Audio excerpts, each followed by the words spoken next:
नाज़िन चौमासी बरसातुनि खां पोइ रतो देरो शहर खंडर बणिजी वियो। रोड रस्ता तबाह थी विया। प्योर ब्लॉक तोड़े ड्रेनेज निज़ाम वारा कम बि रोलड़े जो शिकार थी विया आहिनि। ॾिसूं था पहलवान जोयो जी रिपोर्ट।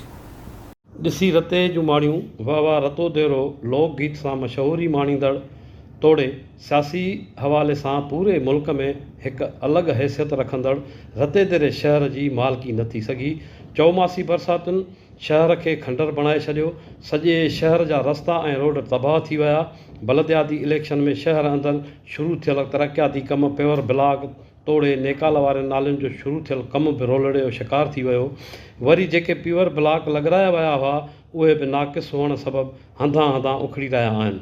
इन हवाले सां शहरिन आवाज़ न्यूज़ सां ॻाल्हाईंदे चयो त इलेक्शन जे टाइम में जेको आहे तरक़ियाती कम रते देरे में तमामु तेज़ीअ सां हलियो। जीअं ई इलेक्शन ख़तमु थी वियो जेके जेके कम हुआ उहे हिकु त अध में बंदि थी विया। बरसाति पई आहे, बरसाति में जेको हशर थियो जेको इन शहर सां उहो सॼे जेको सिंध ॾिठो।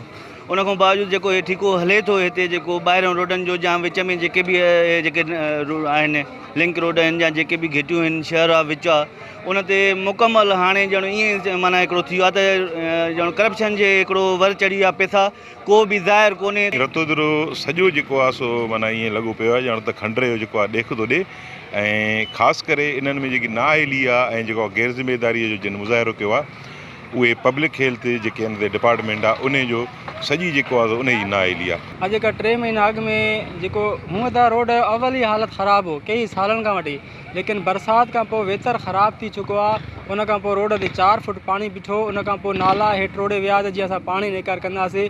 नाला तव्हांजा साम्हूं आहिनि। हिन खे कम अज़ कम 4 महीना थी विया हिन खे ठाहे न सघिया आहिनि। गुज़ारिश था कयूं तव्हांजे हिन आवाज़ न्यूज़ जे मुतलिक़ आला अफ़सरनि खे आला इदारनि खे त बिरा महिरबानी हिन रोड जो बि तो तदारक कयो, नालनि जो तो तदारक कयो। हशर इहो ई आहे रोड जो किन फित कुल हिन जो सफ़ाई कोन्हे।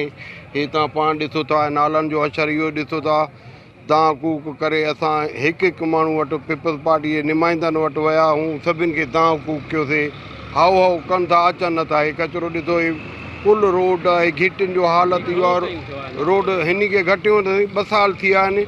हशर इहो आहे। हिन बोड जे टाइम हिन बरसाति जे टाइम हिते 3-3 4-4 फुट पाणी बीठो हो। शहर वासियुनि जो चवणु हुयो त अॻु ई शहर निंदड़को बणियल हुयो। वेतर चौमासे जी बरसातियुनि शहर खे खंडर बणाए छॾियो आहे।